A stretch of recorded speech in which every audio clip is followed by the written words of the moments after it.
Hello, and thank you for watching this channel. Today I'm going to be making cola syrup with staple ingredients because sugary beverages like Coca-Cola, Pepsi, etc., they're going to be banned under Tennessee SNAP MAHA rules. The same is the case in some other states. I think this is 6 states now that are doing this to SNAP benefit recipients. So, I'm going to show you the ingredients. You're going to need dark brown sugar, nutmeg,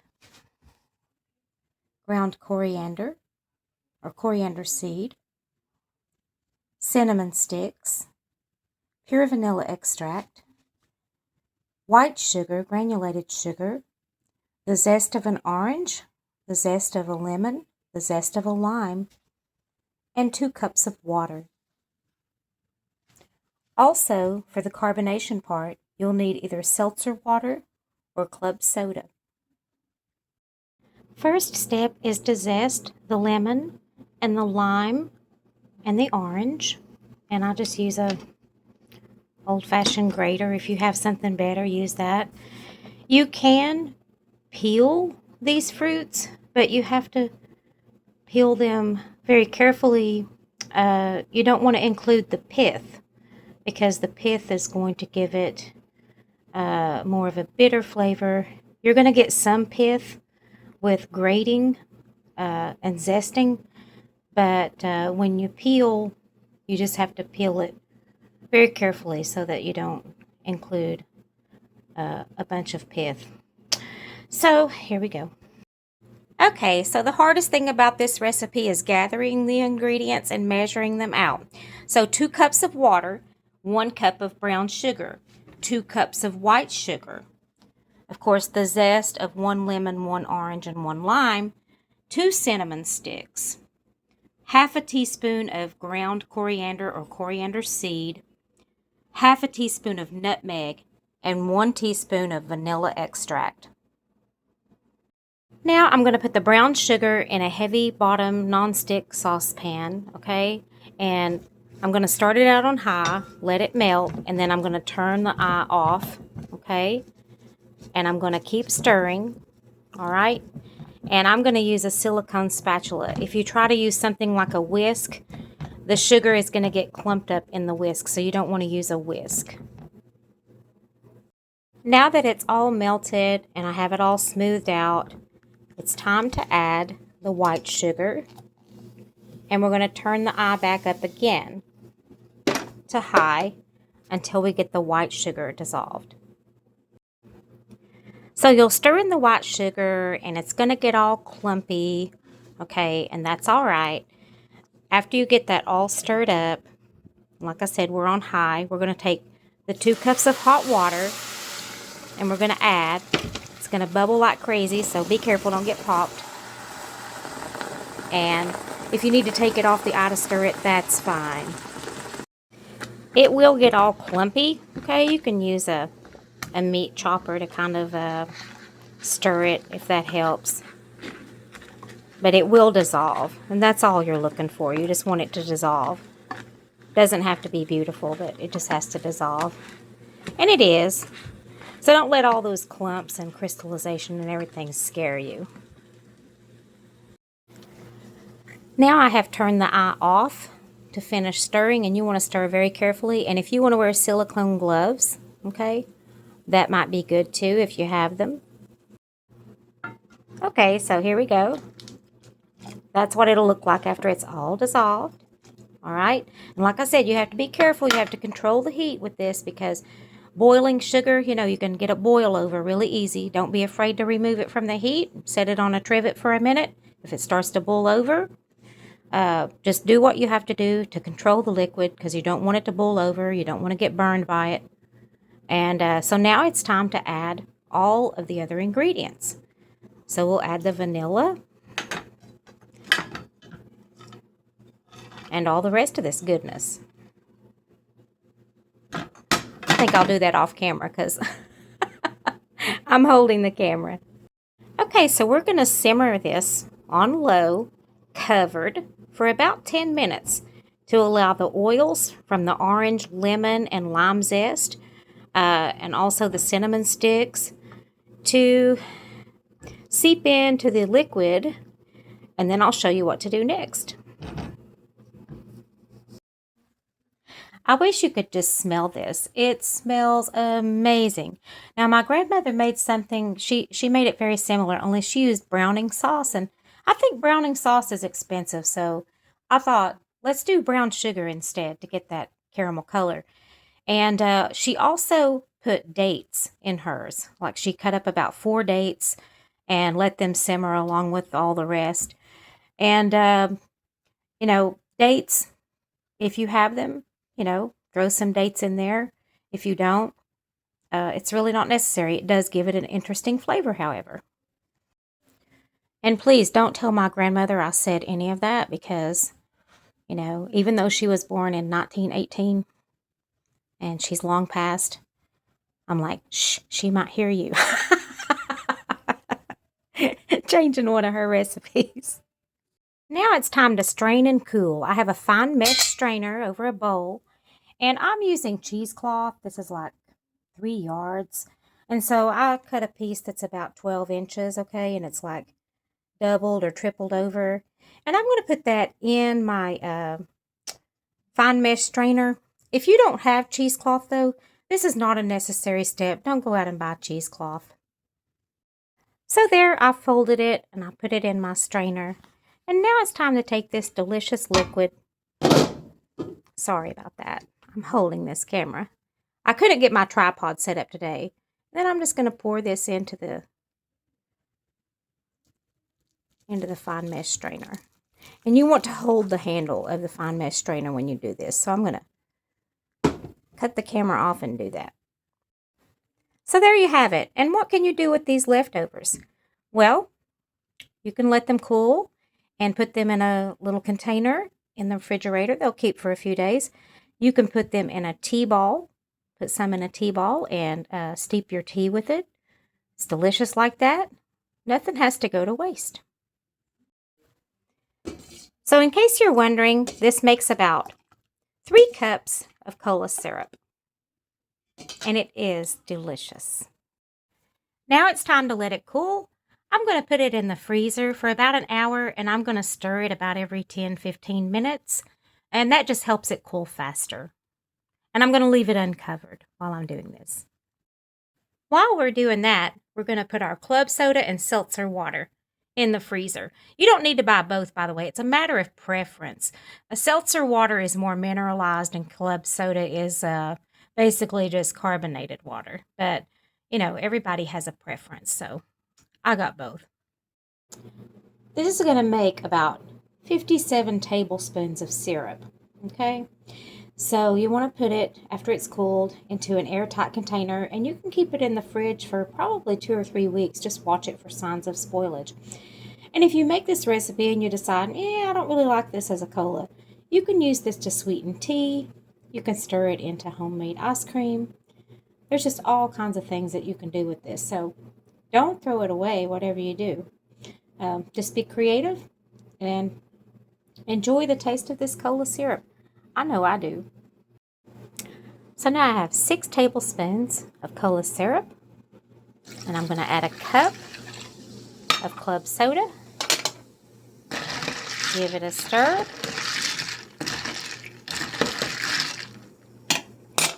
And now for the disappearing act.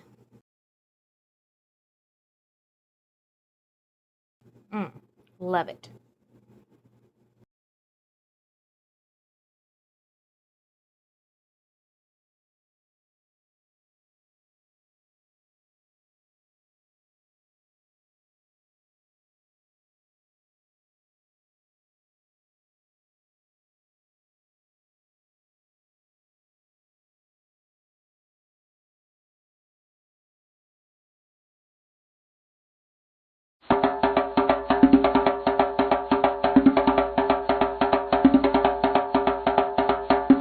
You can turn off this part of the video if you like, because I'm going to be sharing my thoughts and feelings about the SNAP MAHA Make America Healthy Again changes, program changes. It's not going to do any good. It's not going to change anything. I live in Tennessee, and I am so outnumbered by lawmakers and other people that live here with regards to my thoughts and feelings on this issue. But I'm an American citizen, and I have a right to talk about how I feel about issues in this country. Now, of course, the acronym MAHA, Make America Healthy Again. Do I believe that's the intent of these benefit changes? No, absolutely not. I was born at night, but not last night. I know better. This is about the war on the poor. And it's about Tennessee taxpayers resenting people who already have tons of problems, resenting the fact that they could go out and buy Twinkies with food stamps. That's what it's about. I don't know what to say about that. I think it's like kicking someone when they're down to say, you can't have a treat because my tax dollars are paying for it. The American taxpayer, the average taxpayer, pays probably less than $100 a year into the SNAP program. And then the argument is made, well, when they get sick, we have to pay with our tax dollars for their diabetes medications and their amputations and, their heart attack care and medicine and everything as a result of us allowing them to buy junk food and Twinkies and chips. And the average American taxpayer making $50,000 a year. I'm talking about what they're paying into the Medicaid program, which is for people who can't afford health care. Okay. So if you're making $50,000 a year, 1.45% of that is used toward Medicare taxes. And that's going to be about $725 per year that you're paying into Medicaid, which is a program that you may later need yourself. So you're talking about maybe $100 a year. That's highballing it. It's actually like $35 to $100 a year. So let's highball it and say $100 a year for poor people to be able to eat.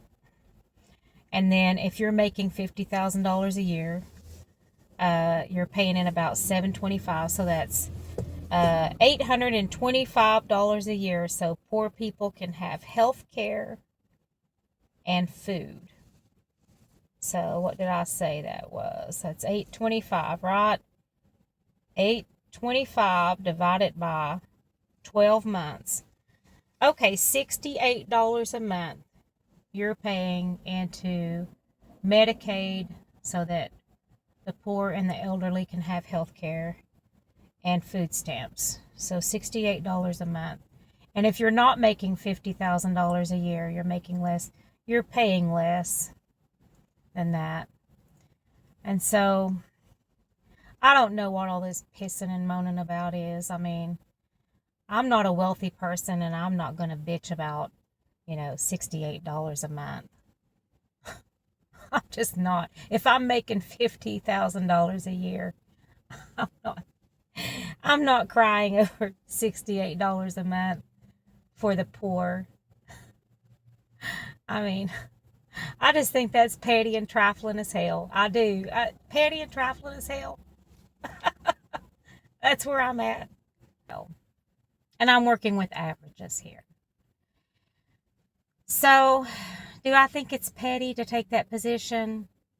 Absolutely, I do. I think it's petty. I really do. Um, so we've got a group of people who are already having a hard time, and we're telling them you can't buy sodas, you can't buy Twinkies, you can't buy chips, because the American taxpayer doesn't want you to have any treats because those treats lead to us having to pay for your hospitalizations and your medical care. Um, yeah, that's really where we're at here in Tennessee. Um, and the cost per American is so ridiculously low that it's not even worth talking about hardly. Now, are there people abusing the program? Absolutely. But we shouldn't punish people who are not abusing it because the ones who are. Um, what sense does that make? You go after the people that are abusing it. You know, it's really that simple. I mean, if I do something at work, that's wrong, and then everybody in the office gets punished for it and they had nothing to do with it, you know, why don't they just find out who did it and punish them, you know? So, yeah, we do have people selling their SNAP cards and whatnot. We do. And that shouldn't be allowed, and those people should be investigated, and they should be punished for abusing the program. I fully agree with that. But so why do I care? I don't get SNAP. Why do I care? Well, I did receive SNAP benefits when I was in trucking school. I was on the road doing on the road training, and there's no way to really work or hold a job while you're doing that. I mean, where am I going to work when I'm driving across anywhere from 3 to 5 states every day in truck driver training? So they almost didn't give them to me because they were like, well, you get a weekly allowance while you're in training. And I was like, that is an advance that has to be paid back. When I go to work for the company, they'll deduct $200 a week from my pay. And, food is not my only expense. And so I did end up getting them, and I think it was something like $249 a month, and this would have been back in 2015. And I'm not the least bit ashamed of it. I worked all my life. I paid into the system that provides SNAP, and when I needed it, it was there, and that's the way it should be. Same thing with my mother. She was in nursing school, and there's no working in nursing school. You just go to nursing school, and then you go home, and then you do homework all night, and you get maybe about 6 hours of sleep, and then you go back to nursing school the next day. So, yeah. So she got what was called food stamps. It was paper coupons back then while she was in nursing school, which was for about a year, maybe it took to get through that program. It was an LPN program. So, yeah, there are people who temporarily need SNAP benefits for reasons like that. And then there are people, of course, who need it permanently because of a disability or whatever. And so, I just think it's crazy because we have all these people that resent a poor child having a little Debbie brownie to eat at lunch or something like that. This country is $37 trillion in debt, the last time I checked. And we have sent over $20 billion to Argentina, if I'm not mistaken, this year in 2025. We have sent over $20 billion to Israel in the year 2025.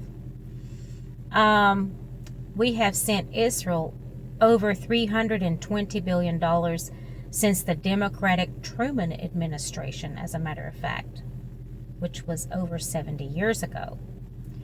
So we've been sending all these other countries money after money after money, billions and billions of dollars. And we got taxpayers that say, It's poor people buying Twinkies with food stamps. That's the problem. That's it. Yeah, we'll go after them. And you know what that reminds me of? Have you ever seen The Jerk? You have got to see The Jerk if you've never seen it. You can rent it probably for $2.99 or something like that on some, maybe Amazon, I don't know what. But, oh honey, okay, in this movie, Steve Martin, in this one scene, is a gas station attendant living in a utility room at the gas station where he works.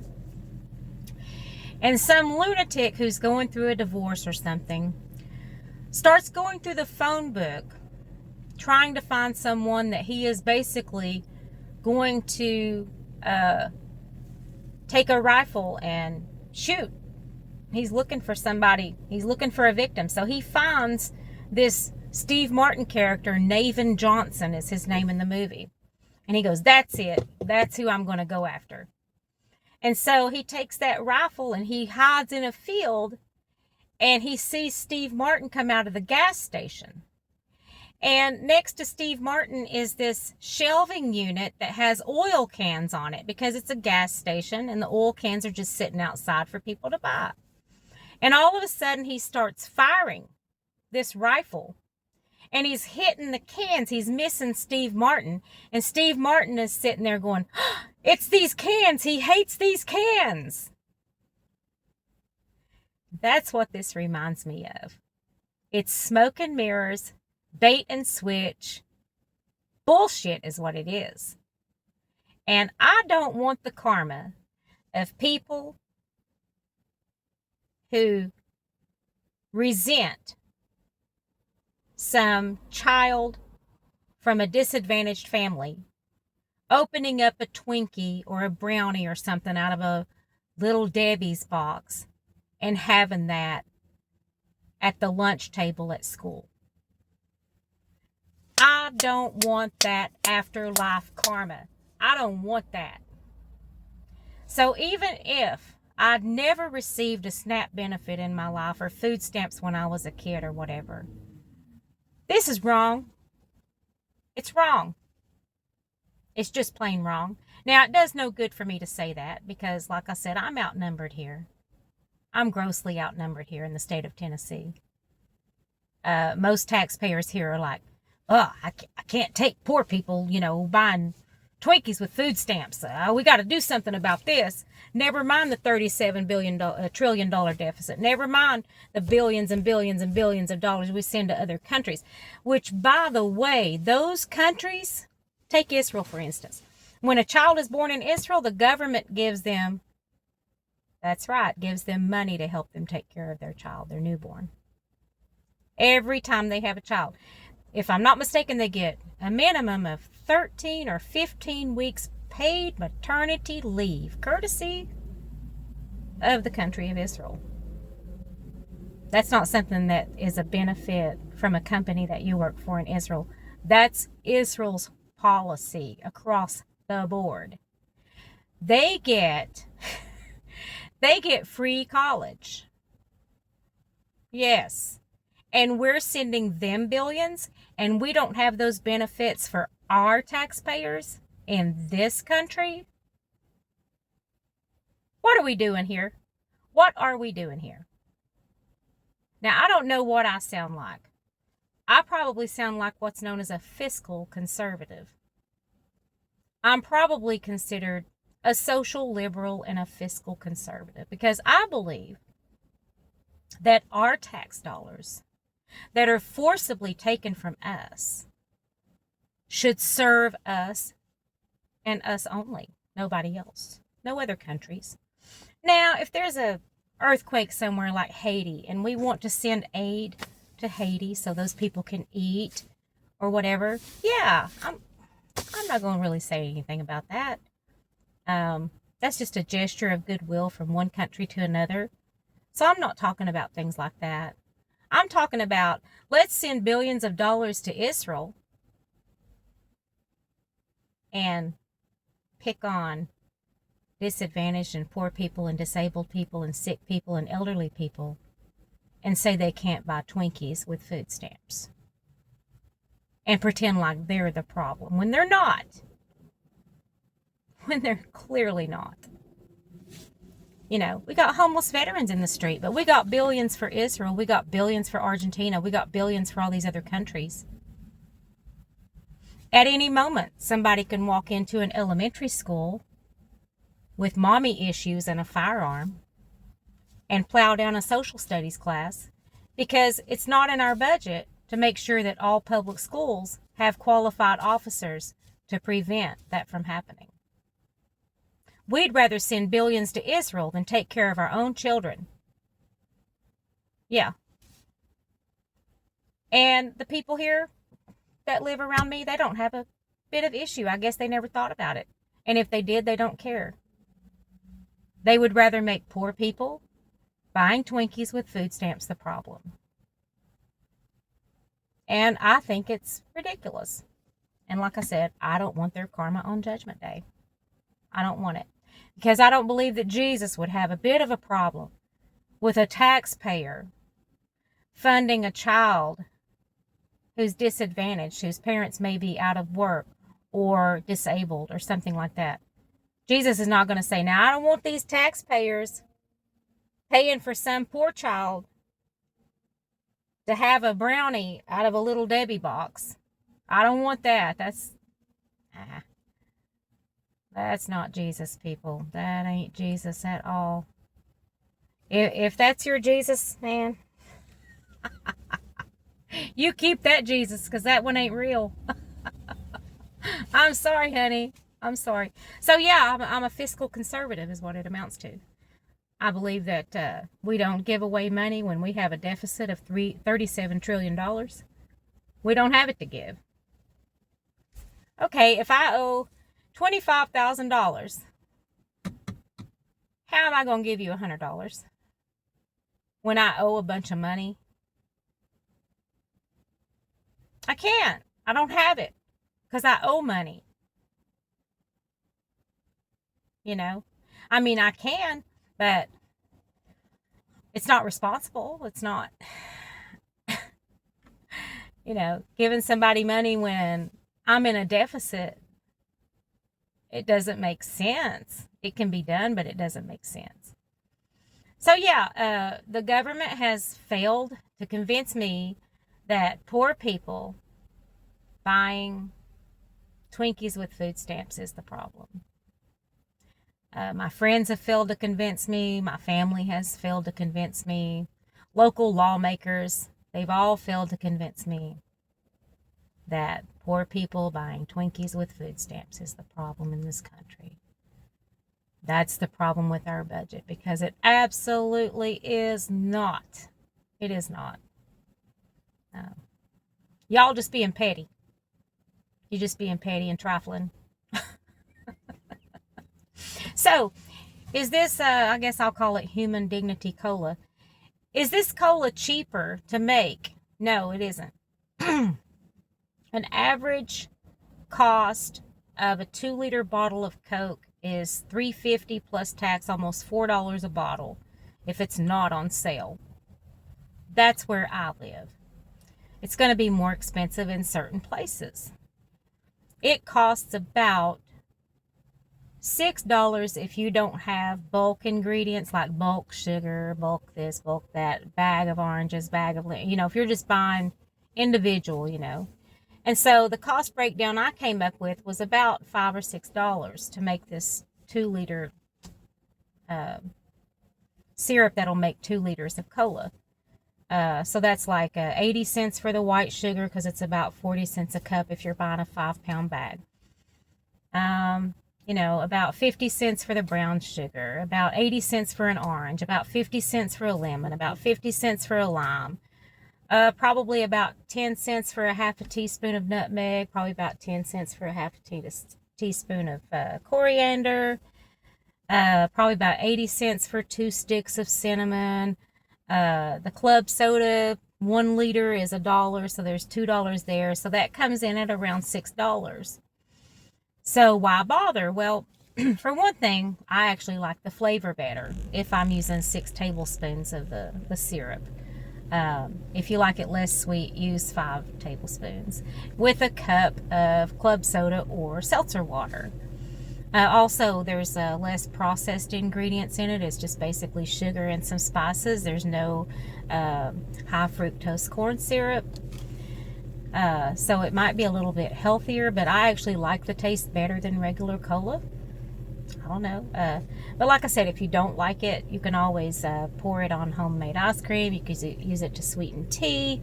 There's other things that can be done with it. So you don't have to toss it if you make a batch and you don't like it. But so what is the whole point if it's not cheaper? Well, some people live in a food desert. They can't always go and buy Cokes or whatever. And, you know, it's the idea of what's being done with this SNAP MAHA thing, you know. And for me, if I was on SNAP, I would be like, well, they're not taking my cola. They're not. Even if I have to make it myself. Even if it's a bit more expensive. I'm just going to sit here and enjoy a glass of human dignity cola. And, you know, that's how I feel about it. And even if I never got SNAP, like I said, I just think this is a human dignity issue where, you know, you have all these people trying to take from people who've pretty much already been taken from. Who pretty much either made some bad decisions that led to having to be on SNAP, or found themselves in some unfortunate circumstances. Maybe their husband died. Maybe their husband left them. Same thing. Maybe their wife died. Maybe their wife left them and, you know, left them with a single income, and now they can't afford, you know, to provide food or whatever. Or maybe, you know, it's somebody that's all of a sudden became ill and can't work anymore or whatever. It doesn't matter. This whole channel is about human dignity. It really is.